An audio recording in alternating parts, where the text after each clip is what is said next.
Sam Carter was a 25-year-old man with Down syndrome. His life was simple but full of joy. He didn't have many friends, but his coworkers and customers at Johnson's Market adored him. Sam always worked with a cheerful attitude and a bright smile on his face. His job was to stock shelves, clean the aisles, assist customers, and occasionally bring products from the storage room.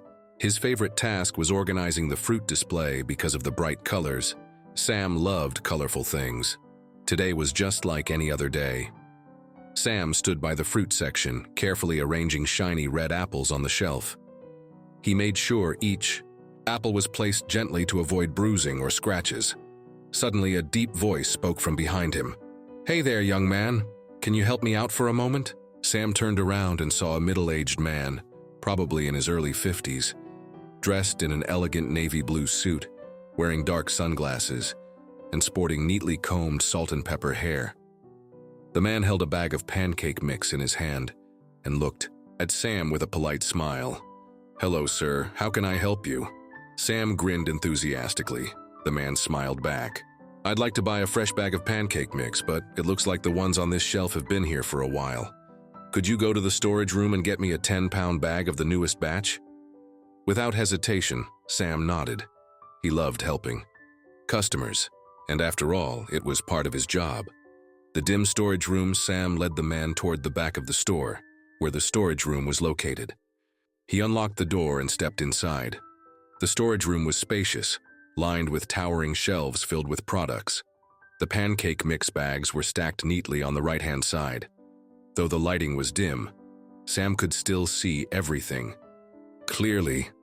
He walked over and reached up to grab a 10-pound bag just as the customer had requested. But the moment his fingers touched the bag, he felt a firm hand rest on his shoulder. "Have you been working here long?" the man asked, his voice deep, carrying an unusual undertone. Sam didn't sense anything strange. He simply smiled and responded, "Yes. Sir, I've been working here for 4 years. I really love my job." The man smirked slightly. He stepped closer, too close for comfort. "You're a very special young man," he said softly. Sam beamed with pride, unaware of the implication behind those words. But what the man didn't know was that he was being watched. Eyes watching from afar, thousands of miles away, inside the White House Situation Room, President Jonathan Reeves was monitoring the live feed from a new government surveillance project. This initiative had been developed to prevent theft and protect supermarket employees from dangerous situations. President Reeves had always been a strong advocate for the rights of individuals with disabilities. He had a nephew with Down syndrome, which had given him a personal connection to the cause. Now, as he watched Sam being approached in the storage room, his expression darkened. "Zoom in," he commanded.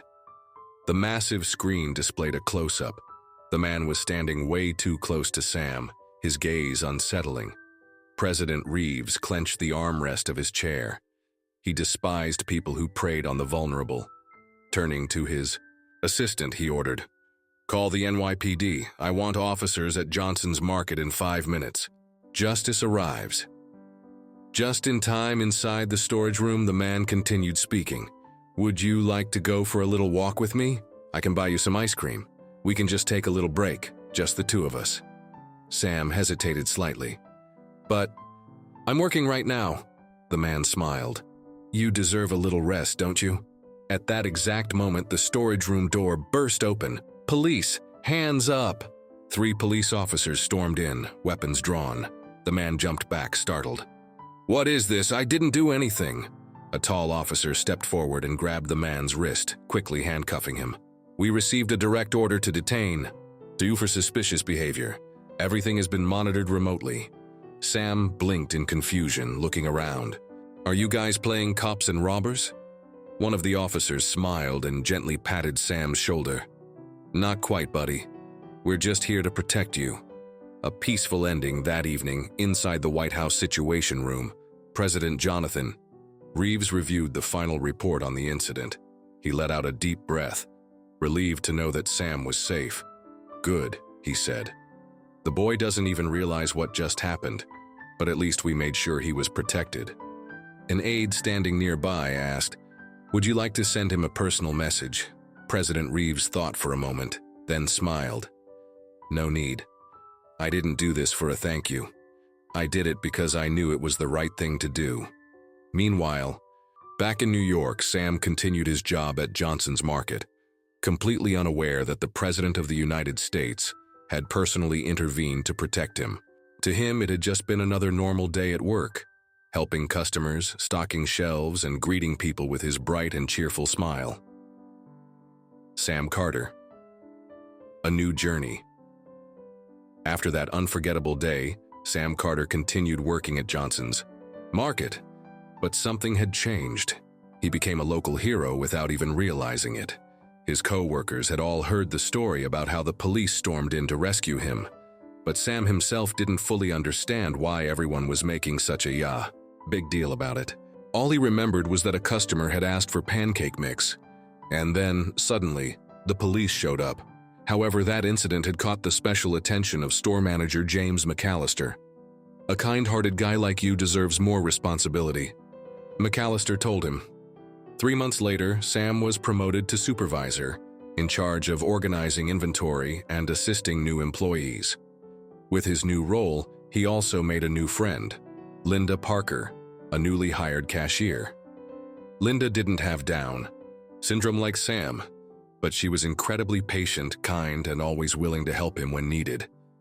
Over time, she taught Sam new skills: how to manage inventory, how to communicate better with customers, and even how to handle unexpected situations. Sam was no longer just a supermarket employee. He became an irreplaceable part of the store. Because of his friendly and warm nature, customers loved Sam. And then one day he received an extraordinary letter from the White House. Inside was a personal note from President Jonathan Reeves. "Dear Sam Carter, thank you for your hard work and for bringing joy to those around you. You may not realize it, but you have inspired so many people, including me. Keep smiling and keep being the amazing person you are, because you truly deserve it. Sincerely, the President of the United States." Sam read the letter over and over. He didn't fully understand why someone as important as the president would write to him, but he was simply happy that someone remembered him. As time passed, Sam's career and personal life flourished. He and Linda grew closer, and after a few years they officially became a couple. Eventually, with the support of his community, Sam opened his own small grocery store.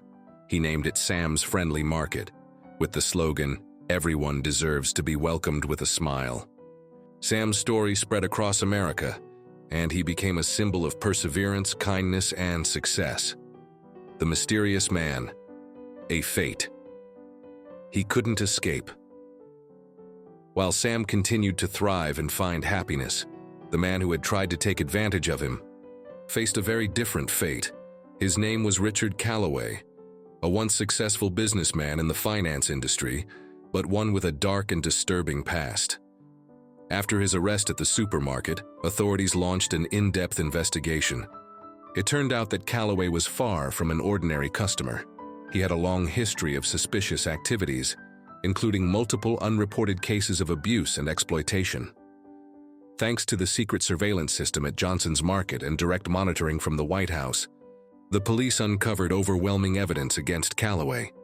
He was brought to trial, facing serious charges, including harassment and the exploitation of vulnerable individuals. During the trial, when the judge asked him why he had been at the supermarket that day, Richard had no answer. In the end, he was sentenced to 15 years in prison at Rikers Island, one of the toughest prisons in New York.